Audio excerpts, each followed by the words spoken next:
السلام علیکم. فہیم وانی ایک دفعہ پھر آپ کی خدمت میں حاضر. معذرت چاہوں گا، کافی وقفہ گزر گیا پچھلی ویڈیو اور اس ویڈیو کے درمیان. کچھ مصروفیت ہو گئی تھی حج کی بکنگ کے حوالے سے، پھر سعودی عرب جانا پڑ گیا حج کے انتظامات کے لیے، اور پھر ماشاءاللہ رمضان کا مقدس مہینہ مل گیا تو اس میں بالکل بھی ٹائم نہیں مل پایا کہ میں یہ ویڈیو بناتا. کافی سارے لوگوں نے میری پچھلی ویڈیوز کو دیکھ کے فیڈ بیک میں یہ ریکویسٹ کی ہے کہ کائنڈلی حج کے ارکان کے مطابق کوئی ویڈیو بنائیں تاکہ ہمیں پتہ ہو کہ ہم نے وہاں حج پہ جا کے کیا کیا ارکان ادا کرنے ہیں. تو اسی سلسلے میں آج یہ ویڈیو بنانے کا مقصد ہے بیسیکلی، کیونکہ کافی سارے لوگوں کے ذہن میں کنفیوژن ہے کہ حج پہ کرنا کیا ہے. میجورٹی حاجی جو جا رہے ہیں ان کو وہی کنفیوژن ہے جو عیدین کی نماز میں ہمیں ہوتی ہے کہ کتنی زائد تکبیروں کے ساتھ. امام صاحب حالانکہ بتاتے ہیں نماز سے پہلے کہ 6 زائد تکبیریں، یا اہل حدیث میں 12 زائد تکبیروں کے ساتھ، لیکن عموماً لوگ اس کو نہیں سمجھ پاتے ہیں، اور جو ساتھ والے آگے پیچھے والے غلطیاں کر رہے ہوتے ہیں اسی کو دیکھ دیکھ کے دہرا رہے ہوتے ہیں. تو جس طرح نماز ہم گھر سے سیکھ کے جاتے ہیں مسجد میں نماز پڑھنے، اسی طرح بالکل اسی طرح یہ فرض عبادت ہے حج، جو زندگی میں ایک دفعہ اللہ تعالیٰ نے فرض کیا. اس کے علاوہ اگر آپ کے پاس استطاعت ہے تو آپ ضرور جائیے، اللہ تعالیٰ بلاوا دے آپ کو ضرور جائیے. لیکن جب حج پہ جائیں تو یہ سوچ کے جائیں کہ یہ زندگی کا پہلا اور آخری سفر ہے، پہلا اور آخری حج ہے، تو اس کو مکمل طور سے مکمل طریقے سے ارکان سارے ادا کر کے آئیں. عموماً پاکستان میں ہوا کیا ہے کہ جو بھی شخص ایک حج کر کے آیا 40 دن آئٹنری کا، میجورٹی لوگوں نے اس پہ کتاب لکھ دی ہے. اور جب آپ بازار میں جاتے ہیں تو حج کی آپ کو ہر ایک نے اپنی سٹوری اس میں لکھی ہوئی ہوتی ہے، ہر ایک کی اپنی کہانیاں اس کے اندر ہوتی ہیں، جو ان کے ساتھ ایکسپیرینس ہوئے ہوتے ہیں وہ چیزیں ہوتی ہیں. تو لوگ کنفیوز ہو گئے کہ کیا کریں، جس کا ایفیکٹ یہ پڑا ہے امپیکٹ کہ آپ خانہ کعبہ کے طواف میں دیکھ رہے ہوتے ہیں. عموماً اگر آپ غور کریں، میجورٹی لوگ کتابیں لے کے کتاب میں سے یا تو کوئی قرآن کی تلاوت کر رہے ہوتے ہیں، یا کوئی قرآنی آیات یا دعائیں مانگ رہے ہوتے ہیں، اور کتاب سے دیکھ کے پڑھ رہے ہوتے ہیں، جو کہ میرے حساب سے صحیح نہیں ہے. کیونکہ جب آپ احرام پہن کے نیت کر لیتے ہیں احرام کی، تو آپ تلبیہ پڑھتے ہیں، اور تلبیہ پڑھتے رہتے ہیں. یہی آپ کا ترانہ ہے بیسیکلی حاجیوں کا یا عمرے کے زائرین کا. جب تک آپ احرام، جب کعبے پہ پہلی نظر پڑتی ہے تو آپ کا تلبیہ لبیک اللہم لبیک بند ہو جاتا ہے، اور پھر آپ عمرے کی طواف کی نیت کر کے عمرہ شروع کر دیتے ہیں بیسیکلی. اب دیکھنا یہ ہے کہ جس طرح نماز میں فرائض ہیں، واجبات ہیں، اسی طرح اللہ تعالیٰ نے عمرے کے اندر بھی اور حج کے اندر بھی فرائض اور واجبات رکھے ہیں. اب پہلے جیسے ہم یہاں سے جاتے ہیں پاکستان سے، جو لوگ مکہ یا مدینہ سے جو لوگ عمرہ کا حج کے لیے آتے ہیں پہلے مدینہ چلے جاتے ہیں، یا جو لوگ پاکستان سے جدہ چلے جاتے ہیں، ہم لوگ جو کرتے ہیں بیسیکلی حج تمتع کرتے ہیں. تمتع کا مطلب ہے آسانی والا معاملہ، جو نبی پاک صلی اللہ علیہ وسلم نے فرمایا تھا. حج قران بھی ہوتا ہے، حج افراد بھی ہوتا ہے، لیکن ہم لوگ جو کرتے ہیں یہ سب سے آسان طریقہ ہے حج کرنے کا. یہاں سے ہم پاکستان سے اگر جدہ جا رہے ہیں پہلے، تو ہم عمرے کا احرام پہن کے اور عمرے کی نیت کریں گے. اور اگر ہم مدینہ منورہ سے آ رہے ہیں مکہ بیفور حج، تو ہم مدینہ منورہ سے پھر عمرے کا احرام اور اس کی نیت کریں گے. اکثر لوگ یہ غلطی کرتے ہیں کہ مدینہ سے نکل کے حج کے احرام کی نیت کر لیتے ہیں. اگر آپ نے حج کے احرام کی نیت کر لی تو اب یہ احرام آپ کا 10 ذی الحج سے پہلے نہیں اتر سکتا.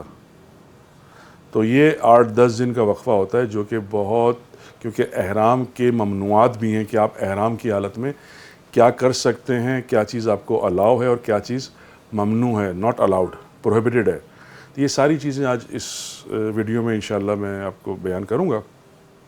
امید ہے کہ آپ لوگ اس کو اچھی طرح فالو کریں گے، اور کمنگ حج پہ جو لوگ جا رہے ہیں، جن کا اللہ تعالیٰ نے اس سال بلاوا کیا ہے، وہ اس سے فیضیاب ہوں گے، اور اپنا ایک پراپر حج جس طرح رسول اللہ صلی اللہ علیہ وسلم نے فرمایا تھا اس طرح ہم کرنے کی کوشش کریں گے. سب سے پہلے تو یہ کہ عمرے میں کتنے فرائض ہیں اور کتنے واجبات ہیں. عمرے میں بیسیکلی 2 فرائض ہیں اور 2 واجبات ہیں. واجبات میں تھوڑا سا فقہ حنفی اور باقی فقہ کے اندر تھوڑا سا اختلاف موجود ہے، لیکن ہم اختلافی بات کو ڈسکس نہیں کریں گے. بیسیکلی دو واجبات، واجب وہ ہوتا ہے جس کا دم دیا جائے، اور جس کا دم نہیں ہوتا وہ واجب نہیں ہوتا ہے۔ عمرے کے دو فرائض ہیں۔ پہلا فرض ہے عمرے کا احرام اور اس کی نیت، وہ آپ کہیں سے بھی کریں، میقات سے پہلے کرنا ہے۔ عمرے کا احرام کی نیت کرنا، اور احرام کی 2 چادریں مردوں نے، اور خواتین کا جو احرام ہے ان کے روزانہ یوز کے جو کپڑے ہیں وہ بیسیکلی ان کا احرام ہے۔ مرد احرام کی حالت میں سر نہیں ڈھک سکتے، اور اپنے پیروں کو کور نہیں کر سکتے جوتے سے یا ساکس سے، اور سلا ہوا کپڑا، اپنی باڈی سائز سے سلا ہوا کپڑا نہیں پہن سکتے۔ یہ ممنوعات احرام میں سے۔ دوسرا فرض کیا ہے؟ عمرے کا دوسرا فرض ہے خانہ کعبہ کے طواف کے 7 چکر، اور پہلا چکر شروع ہوتا ہے حجر اسود سے۔ حجر اسود آپ کی لیفٹ سائڈ پہ ہے، خانہ کعبہ آپ کی لیفٹ پہ، حجر اسود آپ کے لیفٹ سائڈ پہ بازو کی طرف ہے۔ یہاں سے آپ نے استلام کرنا ہے۔ پہلا استلام بیسیکلی کہتے ہیں کہ جو لوگ اتنا رش کی وجہ سے جو لوگ حجر اسود کو بوسہ نہیں دے سکتے، وہ دور سے استلام کر لیں، حجر اسود کو دور سے بوسہ دیں، فلائنگ کسی سے کہہ لیں آپ، ٹھیک ہے۔ یہاں سے آپ پہلا استلام کریں، پہلے چکر سے پہلے۔ ہر چکر کے بعد آپ نے حجر اسود کو استلام کرنا ہے۔ یہ ٹرمنالوجی یاد رکھیے گا، استلام، ٹھیک ہے۔ ہر چکر کے بعد آپ نے ایک استلام کرنا ہے، اور 7ویں چکر کے بعد آپ نے 8واں استلام کرنا ہے۔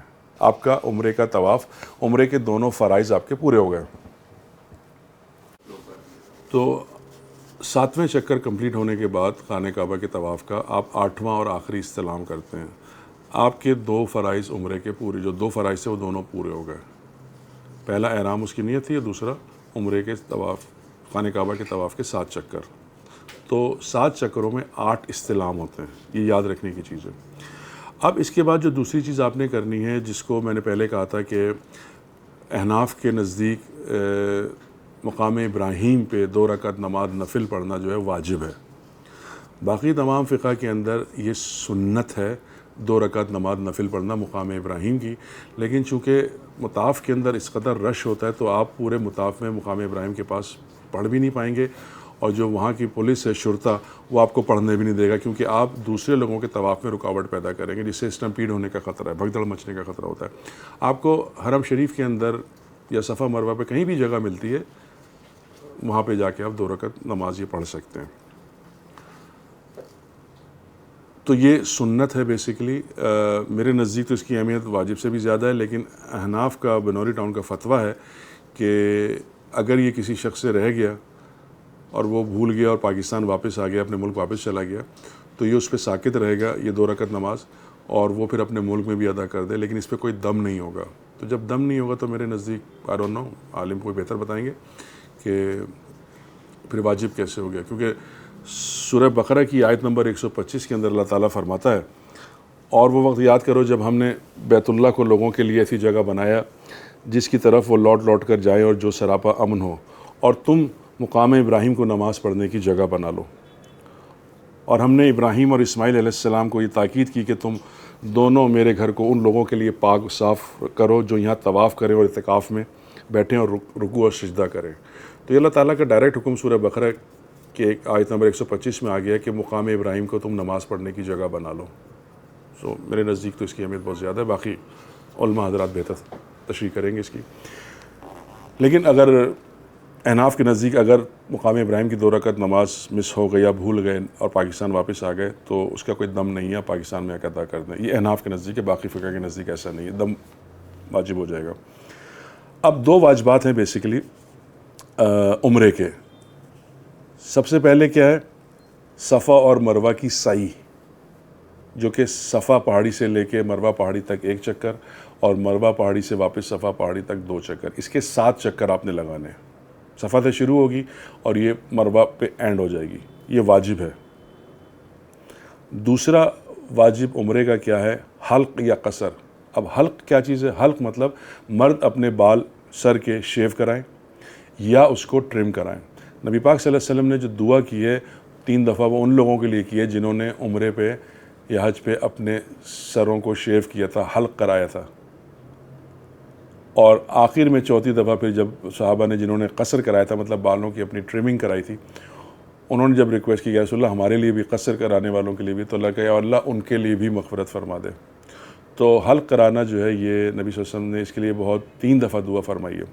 تو یہ 2 واجبات ہیں آپ کے جو آپ نے کرنے اور عمرہ آپ کا کمپلیٹ ہو جاتا ہے. دوسری بات جو امپورٹنٹ بیچ میں رہ جاتی ہے، خواتین کس طرح اپنے بال کاٹیں گی. دیکھیں، خواتین کے جو بال ہیں وہ ان کی سطر کا حصہ ہے، مطلب ان کی اسکن کا پارٹ ہے. یہ کسی نامحرم کو نہیں دیکھنا چاہیے اس کو، اسی لیے پردے کا حکم تھا. اب ہوتا کیا ہے کہ مروہ پہاڑی پہ وہ لوگ کھڑے ہوتے ہیں قینچیاں لے کے، لڑکے 5-5 10-10 ریال کے، اور وہ کہتے ہیں جی لائیں ہم بال کاٹ دیں. ابھی عمرے سے ہم فارغ ہوتے ہیں اور وہاں میں نے اکثر دیکھا ہے، تقریباً ہر سال ہی دیکھتا ہوں کہ وہاں پہ خواتین جو ہیں وہ اپنا اسکارف کھولا اور لاکھوں نامحرم لوگوں کے سامنے بال کھول کے ایک غیر محرم مرد جو ہے وہ اس کے بال کاٹ رہا ہے. مطلب بال خواتین کہہ کے ایک پوری چٹیا پکڑ کے ایک انگلی کو اس پور کے اوپر تقریباً 1 انچ بال بنتے ہیں وہ کاٹ دی جائیں.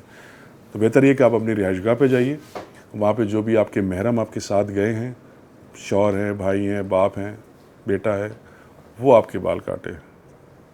ٹھیک ہو گیا. اچھا، دوسری سب سے بڑی جو شرط ہے احرام کی، وہ احرام کا پاک ہونا لازمی ہے. احرام کا پاک ہونا شرط ہے. جس طرح نماز کے لیے ہمارے کپڑوں کا پاک ہونا اور نماز کی جگہ پاک ہونا شرط ہے، اول اگر یہ نہیں ہے تو نماز نہیں ہوتی. اسی طرح عمرہ یا حج کے لیے احرام کا پاک ہونا شرط ہے. اچھا، پاک ہونے سے مراد یہ نہیں کہ احرام صاف ہو. اکثر لوگ اس غلط فہمی میں ہوتے ہیں کہ اگر میرے احرام پہ سالن گر گیا، میرے احرام پہ کوئی انگ گر گئی، یا میرے احرام پہ کوئی ایسی چیز گر گئی جو ناپاک نہیں ہے لیکن وہ احرام گندہ لگ رہا ہے، میل کچیل لگ گئی اس کے اوپر، گرد مٹی لگ گئی، یہ پاک ہے احرام. اور اللہ تعالیٰ کو حاجی کا جو گندہ یا گرد آلود جو احرام ہوتا ہے وہ بہت پسند ہے. تو پاک اور دھبے لگنا یا کسی چیز کا داغ لگنا یہ 2 الگ الگ چیزیں ہیں.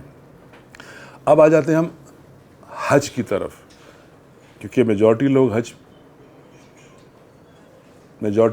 پہ جا رہے ہیں کیونکہ حج کا ٹائم آ گیا ٹریولنگ کا. اب حج کے فرائض اور حج کے واجبات کا جاننا لازمی ہے. حج پہ کتنے فرائض ہیں؟ حج پہ ٹوٹل 3 فرائض ہیں. نمبر 1 وہی حج کا احرام اور حج کے احرام کی نیت. یہ آپ نے، اگر آپ حج تمتع کر رہے ہیں جیسا کہ ہم لوگ کرتے ہیں، تو آپ مکہ میں جو بھی رہائش گاہ آپ کی عزیزیہ میں یا مکہ کے ہوٹل میں، وہاں سے آپ حج کے احرام کی نیت کریں گے. 2 چادریں مرد اور خواتین کے اپنے وہی روزانہ یوز کے کپڑے، اپنا اسکارف اور عبایا وغیرہ. خواتین کا چہرہ یہ کھلا ہونا چاہیے اور یہ ہاتھ کے پنجے، ہتھیلی یہ کھلی ہونی چاہیے. باقی تمام باڈی کو اپنے پیروں کو کور کرنا ہے. آپ ساکس پہن سکتی ہیں، آپ جاگرز اپنے پہن سکتی ہیں، ٹھیک ہے نا. تو بہتر یہ کہ آپ اپنے جو ڈیلی یوز کے جاگرز وہ اپنے ساتھ لے کے جائیے. پہلا حج کا فرض کیا ہوا؟ حج کا احرام اور حج کی نیت. دوسرا فرض جو کہ فرض عین ہے اور جس کو نبی صلی اللہ علیہ وسلم نے کہا ہے کہ عرفہ حج ہے اور حج عرفہ ہے. 9 ذی الحج کو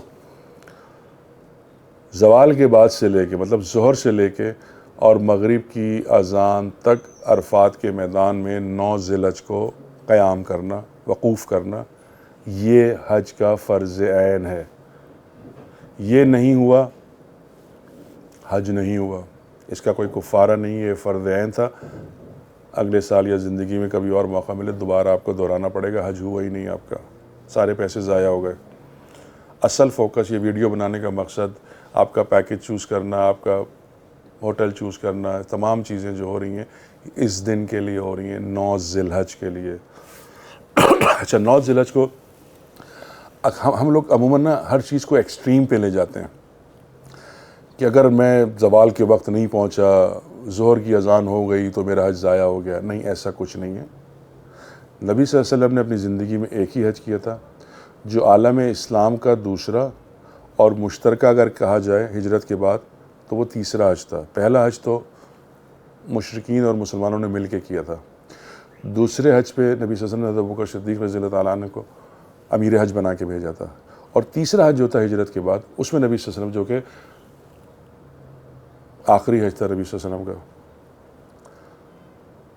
اس حج پہ جب آپ عرفات سے مزدلفہ تشریف لے گئے تو ایک صحابی رسول تھے جو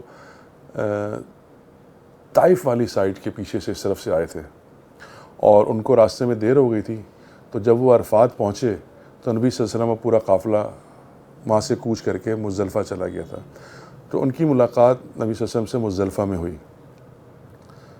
تو انہوں نے پوچھا، یا رسول اللہ میں آپ سے نہیں مل پایا، کیا میرا حج ہو گیا؟ تو نبی صلی اللہ علیہ وسلم نے پوچھا تم کس طرف سے آئے؟ تو انہوں نے کہا تھا جی میں عرفات کی اس باؤنڈری سے ایسے آیا ہوں اور مزدلفہ ایسے کراس کر کے عرفات پورا اور مزدلفہ میں آپ سے آ کے ملا ہوں۔ نبی کہا تمہارا حج ہو گیا، وہ مغرب کے بعد پہنچے تھے۔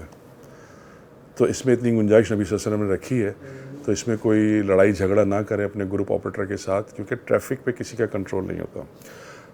پہلا فرض احرام حج کا اور اس کی نیت، دوسرا فرض وقوف عرفات 9 ذی الحج کو، اور تیسرا اور آخری حج طواف زیارہ۔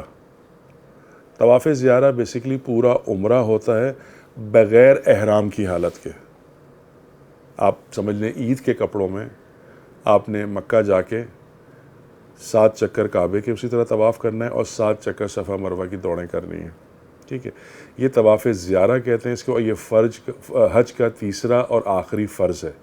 یہ 3 ہو گئے، آپ حاجی ہو گئے، آپ کا حج ادا ہو گیا، فرض آپ کے سر سے ادا ہو گیا، ٹھیک ہے؟ اب یہ آپ کب کر سکتے ہیں؟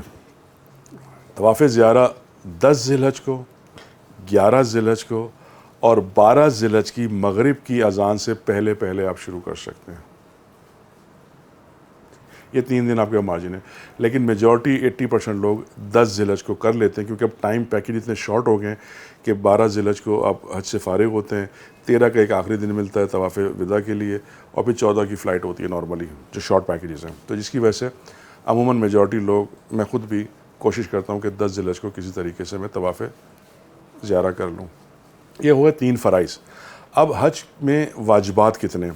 حج میں بیسیکلی 6 واجبات ہیں۔ پہلا واجب میں آپ کو سیکوینس سے بتاتا ہوں، وقوف مزدلفہ، جو آپ نے 9 ذی الحج کی رات کو کرنا ہے۔